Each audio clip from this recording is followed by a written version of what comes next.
இது மறைந்த அப்துல் கலாம் ஐயா அவர்களுக்கு நான் இயற்றிய கவிதை, பாடல். எனக்கு பாடல் அவ்வளவா வராது. கவிதை நல்லா வரும். இருந்தாலும் ஒரு பாடலாக இதை தொகுக்கிறேன். பாடத் தெரிந்த நல்ல நண்பர்கள், சகோதர சகோதரிகள், இந்த பாடலை நீங்கள் எவ்வளோ நயனமா பாட முடியுமோ பாட வேண்டும் என்பதே என் ஆசை. அதுக்கான ஒரு சுழியாக நான் இப்போது பாடப் போகிறேன். இதை வைத்து பாடலாம் சரி, இல்லை வேறு சங்கீதம் தெரிந்தவர்கள், கற்றுக்கொண்டவர்கள் இதை என்ன ராகத்தில் போட்டால் நல்லா இருக்குமோ நீங்கள் போடுங்கள். அதை நான் கேட்க ஆசைப்படுகிறேன். இதோ ஐயாவுக்காக நான் இயற்றிய கவிதை பாடலை உங்களுக்கு தொகுத்து வழங்குகிறேன். அக்கினி சிறகு வானில் ஒன்று பறக்குது பாருங்கள், அதை பறக்க வைத்தவர் அப்துல் கலாம் என்று உறக்கச் சொல்லுங்கள். பள்ளி குழந்தைகளே, நாளைய தலைவர்களே, இந்த நாடும் உங்களை போற்றி பாட கனவுகள் காணுங்களே.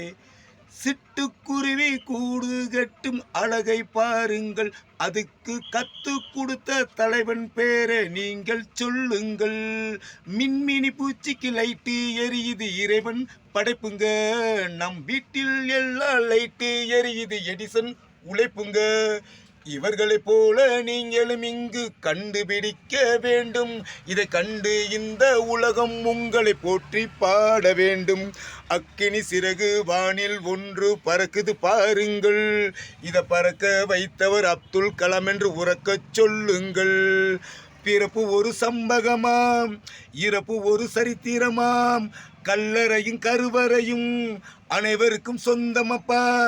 இடைப்பட்ட காலந்தான் நம் தலையெழுத்தை சொல்லுமப்பா. முடிஞ்ச வர முயற்சி பண்ணு, முடியலன பயிற்சி பண்ணு.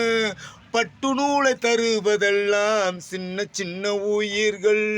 இறைவன் படைப்பு அழகானது, மனிதன் படைப்பு புதிதானது.